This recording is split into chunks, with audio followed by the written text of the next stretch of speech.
If you love a noisy class who sings and taps and is constantly chatting, this video is not for you. But in all seriousness, do you ever feel like your class is constantly talking, tapping, singing, making noises all of the time, and it kind of makes you want to pull your hair out? If so, then today you're going to want to hear all about my favorite tool to get the noise under control in your classroom.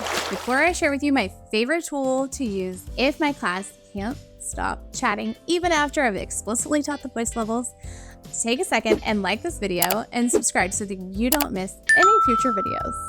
All right, let's find out what this secret tool is.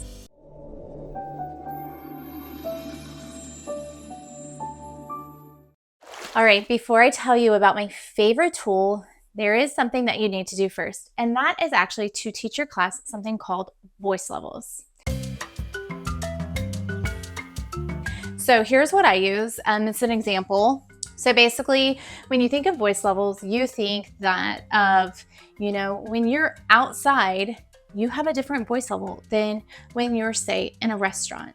And our kids are still learning that. They're still learning where is their voice supposed to be at, where is their voice level supposed to be at in different areas, as well as sometimes in our classroom, we need absolute silence because somebody's having a test, but then there's other times that we're doing a fun experiment and it's okay to have a louder voice. And so that is what we want to teach our students. And that's what we're gonna do next. Next, we are going to explicitly teach our students to know exactly what each voice level sounds like and feels like coming out of their mouth. Sometimes I think that we forget we talk a lot about the different voice levels and maybe what they mean, but sometimes I don't think that we practice them enough with students producing the sound. And so that's what you're going to want to do. You are going to want to go through each voice level that you have in your classroom, and you are going to want your students to practice that voice level. And it goes something like this. So usually I pick a fun voice that I want my students to do it in. Sometimes we just do it in our normal voice, but sometimes we pick more of a fun voice to do. And we go through and I'm going to say, okay, in your monster voice, everyone is going to tell me their favorite candy. Think of your favorite candy. Okay, and you're gonna tell me what your favorite candy is, but you have to be in a voice level 1. Remember, it says whisper. Only one friend can hear you, and everybody's gonna tell me. And if it's not right, because I don't know about you, but I have heard some of the loudest whispers ever, especially in classrooms, that sometimes it's not exactly to the teacher's expectations. And that's exactly who, you're in charge of your classroom and it should be the way that you want it to be. So if it doesn't sound the way that you want it to be, then you're going to say, that didn't sound quite right. Here's what my whisper sounds like. Okay, now I want you guys to try again. And after you go through each voice level, then students will have a better understanding of when I just say, okay, guys, for this today, we're going to all be at a level 1. They actually understand what that means. And even especially in the beginning of the year, I would take time to practice. You should be going through your voice levels each day, as well as, if your kids are not getting it, then you might want to revisit that right before. Okay, we're gonna be in a voice level 1. Everybody tell me your name in a voice level 1. Let me hear what it sounds like. Okay, that sounds good. Go to your stations. That's the voice level we're going to be in. And I think that sometimes this is our missing piece, is really that we forget to explicitly teach and practice. If you've been on my channel before, you know that I am all about explicitly teaching and practicing to get the results that you want. Another side note is that for some students, I know that some teachers also struggle with the constant humming and tapping and kids making a lot of noise. So that might be something that you're also wanting to explicitly teach, because when I say a level 0, and that means no talking, to some kids, they're going to say, well, I'm not talking, right? They're just like making noise.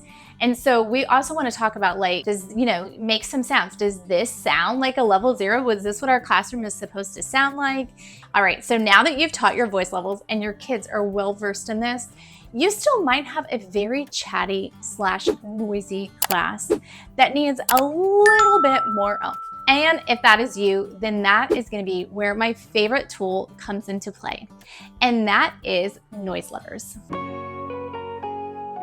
So basically what noise letters are is it's the word noise spelled out on your board, and as students are too noisy, we are going to slowly take letters away. Now, I personally like to work from the letter E all the way down. The reason for that is because when I get to the word no, so when I, S, and E are gone, no means no talk. Like we've ended at no talking. I like how it ends up like that. The word no talking. So let's talk a little bit about what that would look like. So maybe if my class is still just out, it's Halloween or something, and they just cannot keep their noise under control, I'm going to say, you know what, guys, this is still sounding just way too noisy. And I know I'm having a hard time working, and some of my other friends are having a really hard time working. And so we are going to lose our letter E. And so I take down my letter E, and we just talk about that's a warning. Okay, and then we do a reminder. They lose a letter, and it's a reminder. What voice level are we on? We practice, and we set the expectation again for them to go off to work. Now, sometimes, you know, there are just days where it's just like not going, and that's okay. So as they lose letters, so then they'll lose the S, and it would be the exact same thing as how personally I do it, is that it's another warning, it's another practice, and thinking about, hey guys, if we lose our I, so if it's too loud again, the length of no talking will depend on you, your class, and how long you've been doing it for. The very beginning, I always start with, once I get down to no, it is no talking for 1 minute. Once you get down to the N, so if I have to take away my O, which has happened, then you are going to go into a longer period of a no talk time. Once we lose our N, that means we have 0 letters.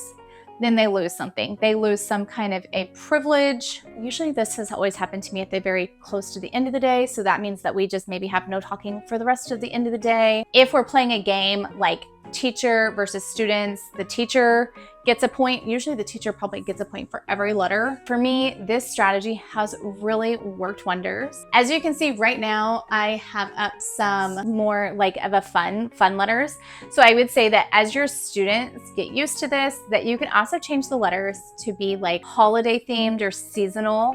Makes it fun and makes them, you know, makes them keep being engaged and utilizing them. Now, I do want to say that anytime that my students lose 0 letters, so if we keep all of our letters, we get something. Now, I know a lot of teachers are against using rewards and incentives. It does not have to be a physical reward. I'm not giving out like, oh, here's the treasure box, everybody gets a prize. Those are not the kind of rewards that I'm talking about or that I use. They're classroom privileges. So there might be things that you're already doing in your classroom that your students love. It might be if we keep all of our letters, maybe we're listening to music while we work. If we keep all of our letters, then we are watching an ambiance video while we work. Things like that are great incentives and rewards that are not a physical incentive for your students. And these are things that kids love, and they will work hard for to get those things and to keep those things. And I feel like that's what we want our classroom to be. We want our classrooms to be fun and engaging and simple things like that. Treats, not in the candy sense, but treats like I was just talking about and discussing, are things that keep our students loving coming to school, and it keeps things fun.